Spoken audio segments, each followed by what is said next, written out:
This is Dimitris Kalogeropoulos for Away.gr. We are here with Juliano Tubino, Worldwide Director of Startups and Innovation for Microsoft. Hello, Juliano. Hello, how are you? Good, very good. So, why are you here? So I'm here to speak at TED, the TEDx, attend TEDx, and I will be talking about disruptive innovations, and it's something that I think is very relevant to the moment that we are living. Yeah. And we'll share some of the thoughts and common things that I have been seeing around the world around disruptive innovation. Okay, so according to Microsoft, the company you work for, what is the exact definition of startup? That's a good question. I think that programmatically for us, we classify startups as any young company, any new company that is less than 3 years, okay, that is not public, meaning they're not an IPO or you can find them, you cannot find them in the stock market, and is doing less than $1 million in revenue. Just so because we need to have some sort of criteria, but so, and then we have the definition of entrepreneurship, right? So people that are innovating and innovating their markets, etc. But in terms of programmatic approach, it's any company, not just technology industry, but any company that could use software to provide a better value or a better service that has less than 3 years, that is not public, and is making less than $1 million of revenue. Yeah, the whole disruption or innovation is part of the definition. No, and I think it's I think young companies by definition, they will be doing improving existing things, but this is not a criteria to be called startup. I think a startup, and as a beginning of new company, you should not be limited to mandatorily create something new. You can populate an already existing market, etc. Okay, so times are changing. Mm-hmm. How do you see the startup ecosystem to evolve in the following years?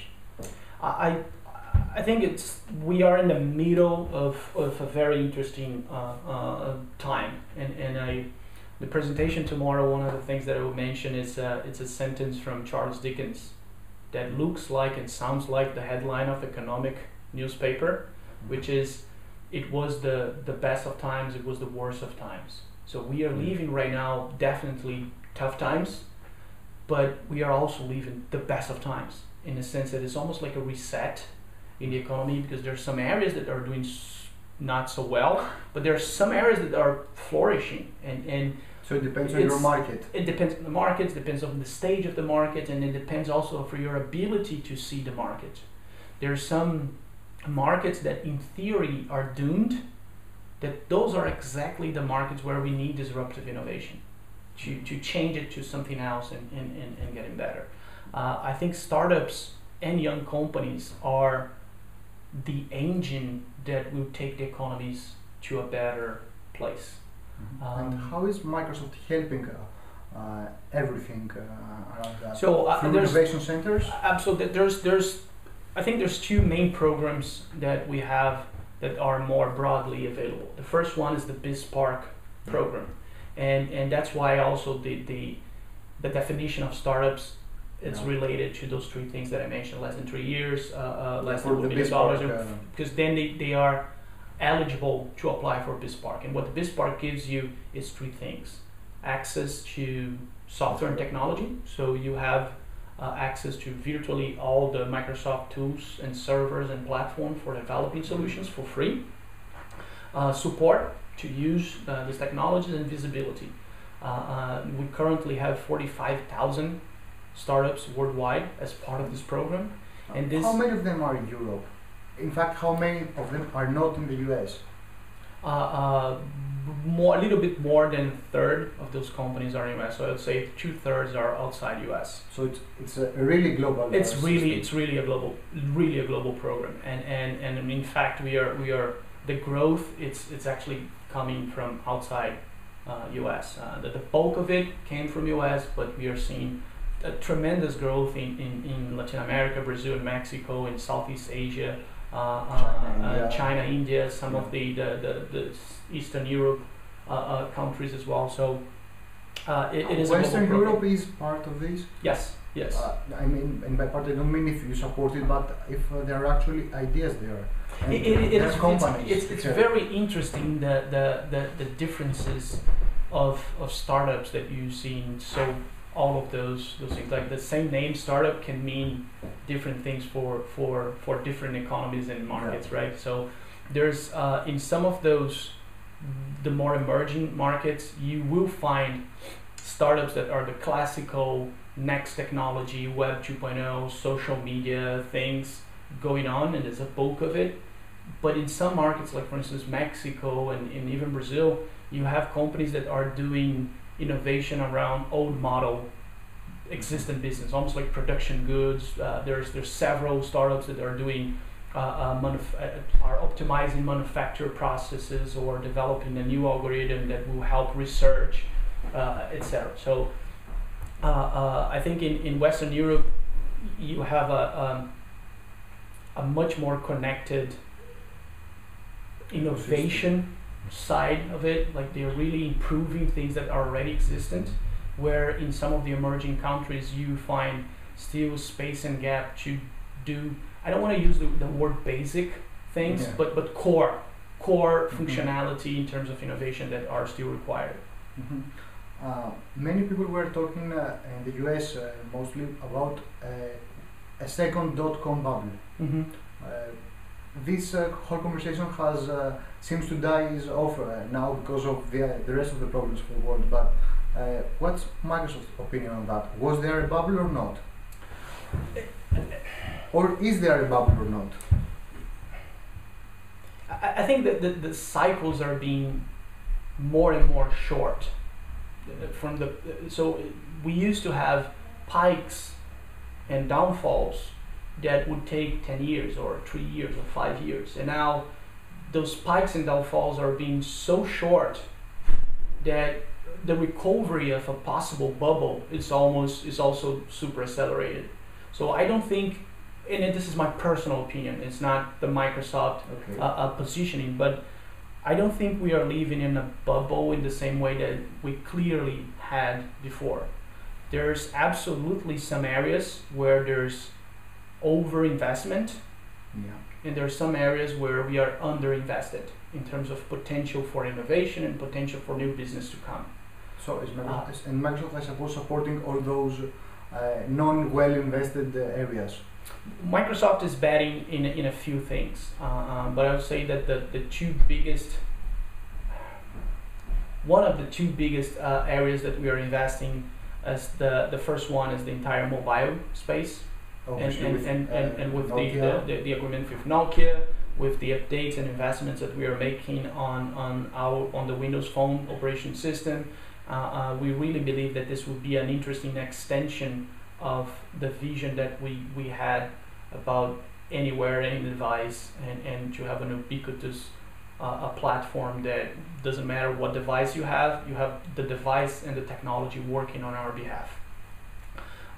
So the mobile space it's a pretty important bet for us, and it's super horizontal, right? Can go for any kind of industry.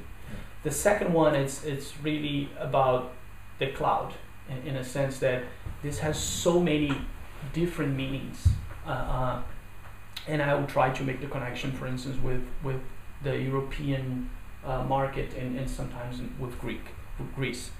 The cloud is not just an infrastructure for you to build a business with optimization, so you don't have the same costs as you have for elasticity, so you can have more predictability about how much IT you need without managing this IT infrastructure. If you have pikes of usage, the cloud will take care of you. But most of all, the cloud can transport your business to a global business. Right. So and can help you to exactly differentiate and expand your business. I'll give you a very, very specific example about how can you. I just met last week with a company that was really a services company, and they were producing a piece of software for micro loans for banks. but they have 2 or 3 banks because it requires, at that model that they had, required a lot of human power and consultants and customized code. Once they moved their solution to the cloud, only with the core functionality, they would be able not just to support bank institutions, but any other kind of institution that could require microloans, for instance NGOs or any other, that this is not core for them. So because they have a cloud solution on this, they cannot just reach new markets, but also new territories as well. So this might be a little bit confusing because I gave 2 rounds, but answering your question about the bets for Microsoft, I think it's the cloud space and the mobile. And I think this horizontal, right? Yeah. And then you have some verticals like health, which we do believe that there's a lot of things that both mobile and cloud can support to change the ways. You mentioned health. Do you believe that Microsoft is going to, now it's a software company, is it going to evolve into something different? And by something different, I don't mean that Microsoft will stop working on software, but it will start doing more things. Is that an option, or I don't know? I think there's an evolution of the kind of software that we produce to get even more functionality and value for specific verticals. But the Microsoft DNA, it's a company that works with others. Like that's the reason of the success of the company. That's the model that we have. We believe and we work towards partnerships. Microsoft has an entire ecosystem of partners that takes our platform, deploys, customizes, develops on top of it. For every $1 that Microsoft sells in software, there's already another $12 being made by the ecosystem. That's huge. Yeah, so it's that's the model. So the reason why we were successful with Windows at the beginning was because not just because of the operation system only, but because of the amount of important applications that we had on top of Windows that would produce. So this is a successful model, and we're gonna keep betting on this model as a business model. Okay. Microsoft owns a small percentage of Facebook, like 1%, 1.5%, if I remember correct. Facebook seems to be the biggest competitor of Google, and in terms of advertising.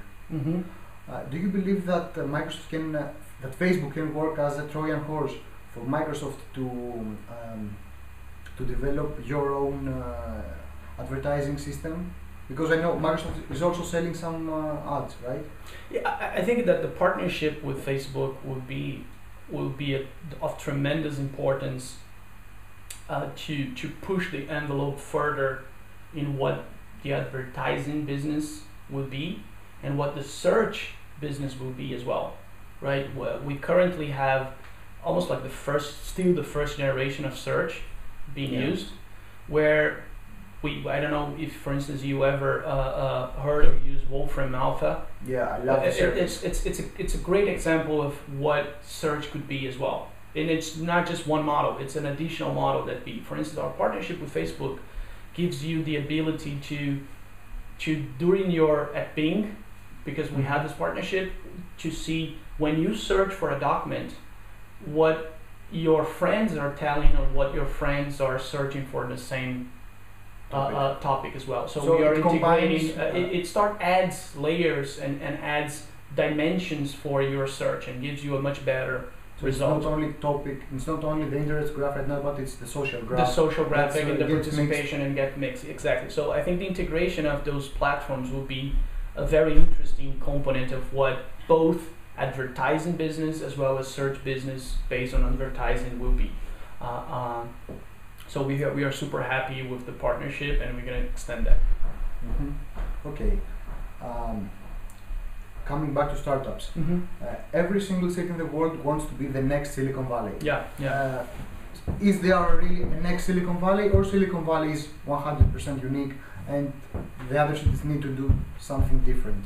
I think it's absolutely feasible and doable to aim to have the same outcomes as a Silicon Valley ecosystem, But the Silicon Valley ecosystem is quite unique, and I'm not saying that it's impossible to replicate, but I think it's much more effective to have a balanced ecosystem and aim for the same outcomes in terms of innovation, generation of wealth, generation of talent going on, than actually trying to replicate something that was quite unique.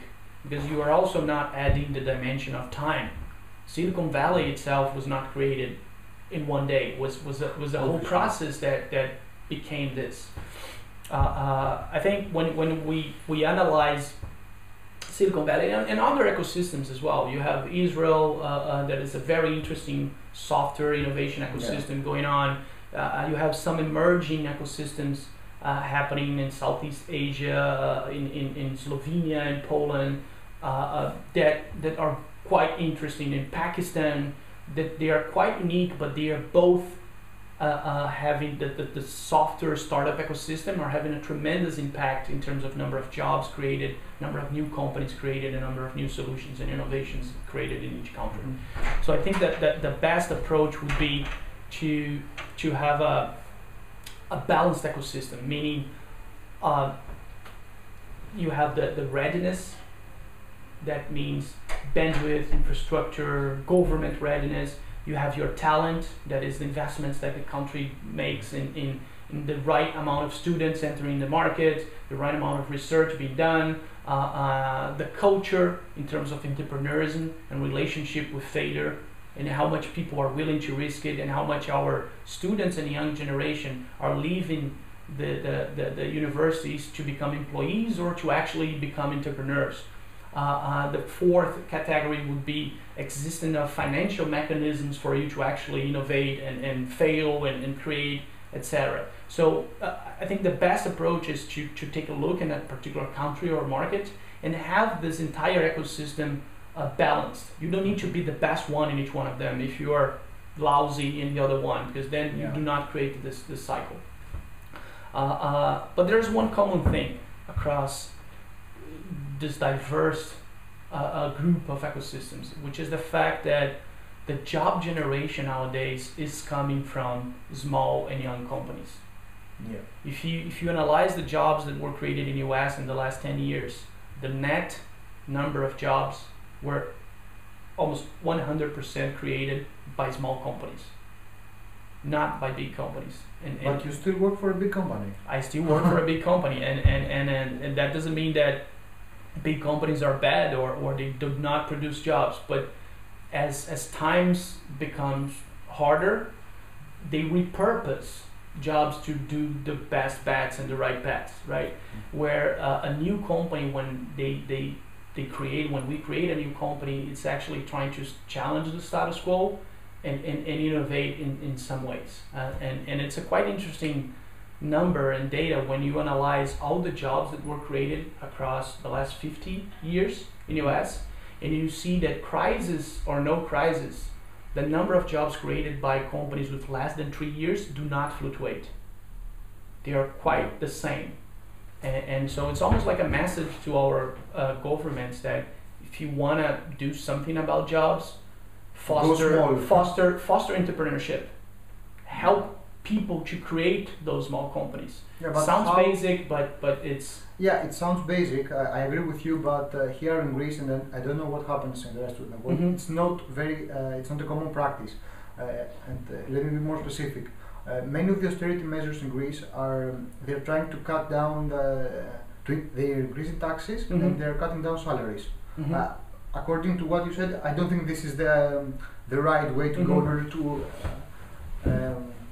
to increase your income as a country. Yeah. But how a country can foster entrepreneurship? I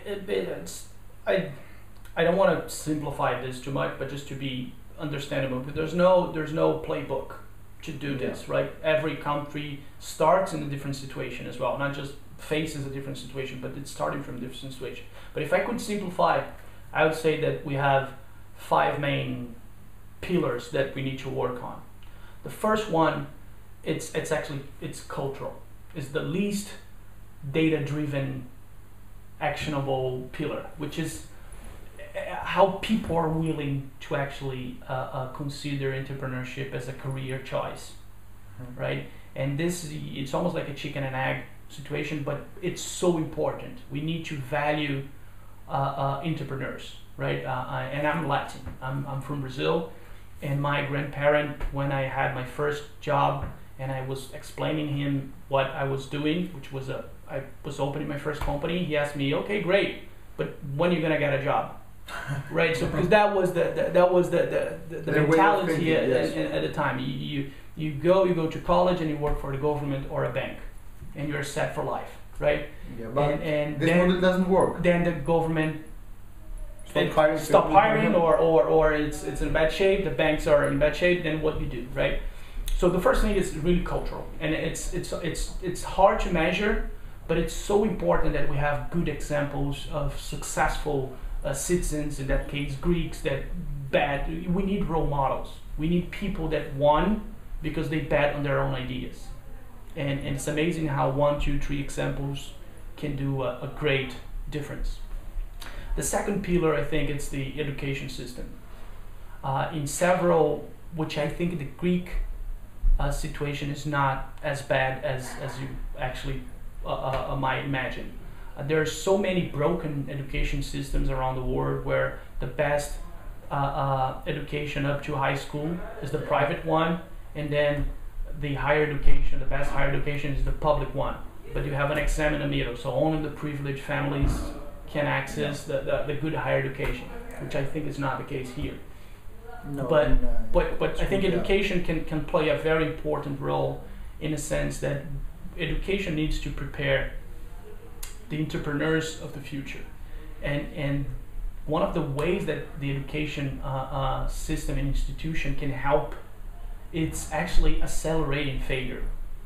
You get a room. That's a big story. Yeah. You get a room with 20 people, and you ask them, how many of you had an idea that you thought could be the next big thing? Almost 100% of people will say, yeah, I had an idea. Why didn't you try it? Because it's hard, but if you don't have anything to lose, and when you're a student, you don't have anything to lose. Yeah, obviously. You start creating this muscle and this relationship of failure. It's very easy for someone to say, now in US, everybody, they are more prone to risk, or because there's mechanisms that can support your bankruptcy, that can give you loans. When you don't have this yet, I think while you're a student, but then how to fix it, right? When you're a student, that's the time that you develop this thing, this alternative. Like, I'm gonna try it. That's not the right formula. Let me work a little bit, and so I think more than just a curriculum conversation about updating curriculum on universities, I think there's a way to educate the students to become next entrepreneurs, that it's the relationship with failure is super important. The third pillar would be around the financial mechanisms, right? It's important to have family that could borrow money for you and bootstrap something, right? Or family, friends, and what was the third one? I don't know, but yeah. You have some small funding. Nowadays, your ability to create something from scratch without lots of money, it's a feasible thing, right? You can, for instance, go to eBay and create a fake product. If people buy it, great, I'm going to do it. So you don't need market research, you don't need, so there's so many other ways that you can start a company that 10 years ago they were not present. So there's not a lot of money needed to start. Actually, out of the most successful companies in the Valley, 27% of them didn't require any external funding. Whoa. And I'm not talking about small, I'm talking about the most successful ones that we have today in the Valley. So funding VCs and angel investors, not just government funding, which is something that it's also hard when you do not have a strong stock market locally, because the only way that you can actually succeed creating a new company is when you bring in revenue, right? Yes. Where when you have this whole stock market, potential investments, you have a parallel ecosystem that can help the Yeah, emergence for of that, new startups. That side. Yeah, yeah. I mentioned three, right? Yeah. So the fourth one would be access to technology, which I think it's tremendously important for you to. But that is what Microsoft is doing with That, BizSpark. exactly. So the pillars that I'm mentioning, some of them we can help, but we don't have actually a solution for it. The one that we do have, it's actually supporting access to technology. And again, I insist on the fact that it's access to technology not just for IT companies, but for any company that wants to evolve in their business, right? So one of the biggest web traffic in US nowadays, the company that is generating the biggest consumption of IT and web and servers and traffic in US is Netflix, which is not... It's not Facebook, it's not Google. It's not a technology company, it's an entertaining company, right? Yes. But it's almost like a big ISV that is... Yeah, but they're taking advantage of technology. Of technology, right? Yeah. And the fifth pillar would be, I think. Drum roll? No. Which actually for me the most important is the cultural one, because it can push and pull the other four. Yeah, but the fifth one is the fifth one is really protection to IP. In a knowledge-based economy, you need to find a way where the knowledge that you are developing, the knowledge that you are creating, is valued. So this spans to, for instance, protection of IP and software licensing models, etc., up to, for instance, and I lost my thought, but from the software methodology to actually the right business model that you need to find. So there's very interesting things going on that are not yet the final answer. The whole freemium model that you can find in some people, look, I start with this and then I have a small percentage of my users actually paying for the service, and you start only with advertising model. It's not quite figured it out yet. Yes. And one of the reasons is because it's not so clear how much your knowledge and the software that you develop or the ideas that you develop, they are really worth it, right? Because in a Word 10 years ago, you can lock in whatever production format you have, if it's embedded on the hardware, or if it's a service, etc. Now it's things are a little bit loose.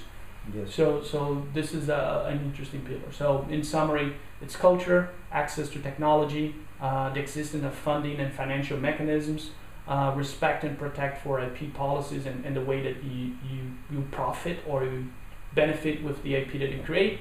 You create it in the education institutions that Yes. could be helped. If you have a good balance between those five things, the right talents coming on, mechanisms of funding, etc., you have a virtuous cycle that. So you need a huge ecosystem of.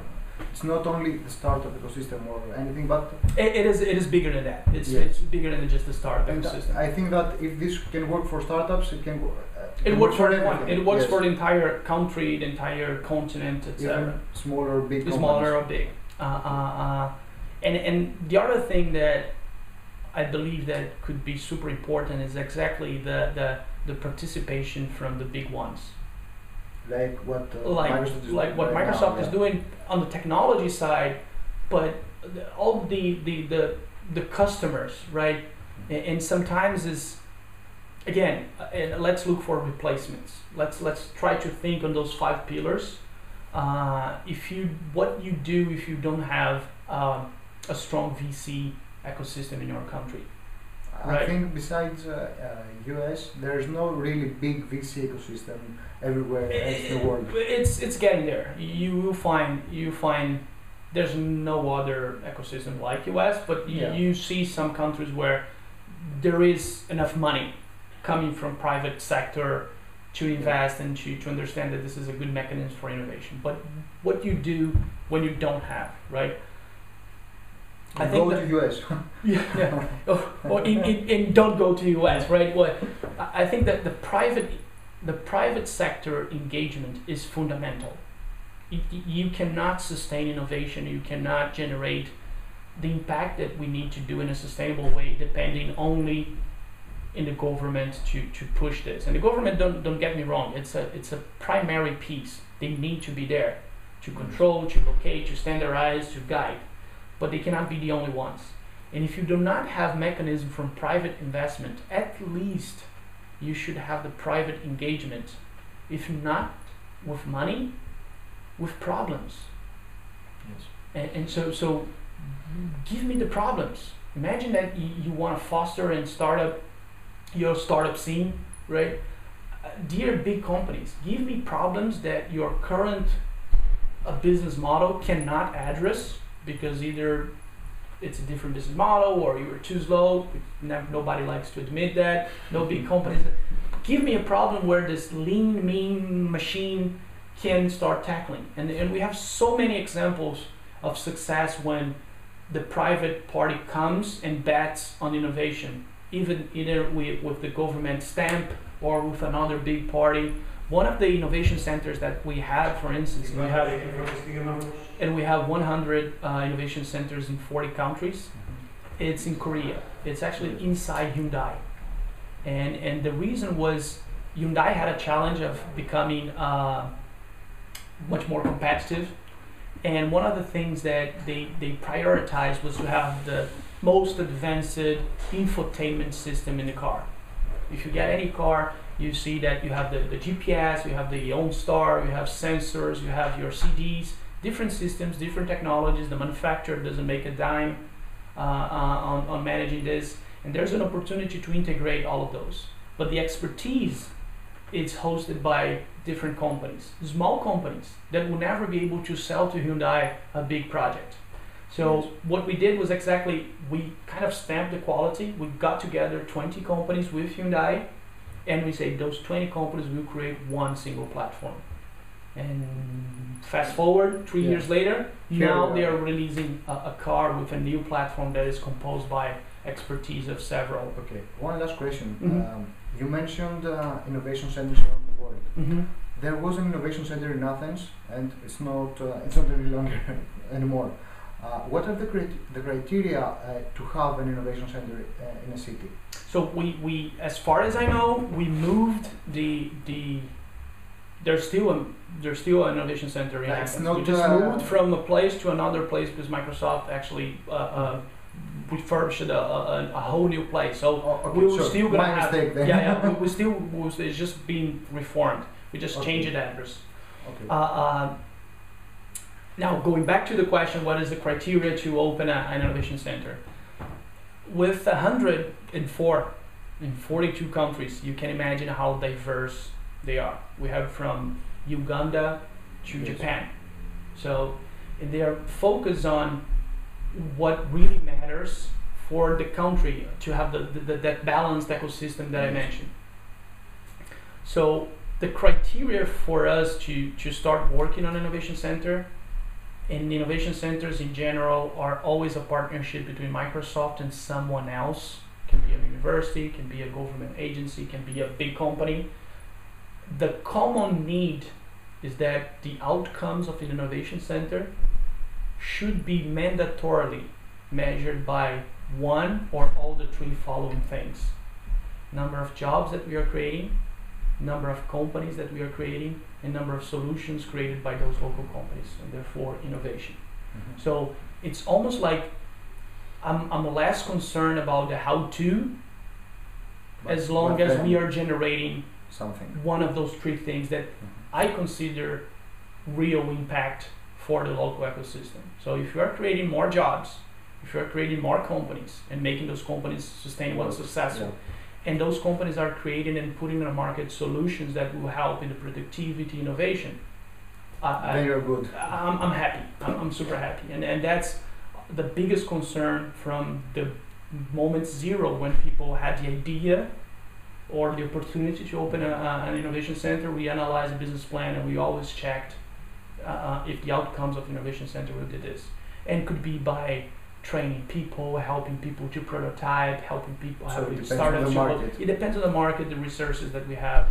Again, a make an innovation center in Japan will be totally different than the make that we have, that we just launched in Botswana. Yes. Because maybe Botswana, it's all about elevating a bit the skills of the current market, where in Japan it's all about optimizing what they already have and going for new markets. So we need to have the focus right. Yes. Okay, so thank you very much for having No, this no, interview. thank Have a great time here in Athens and hope to see you again sometime soon. Good.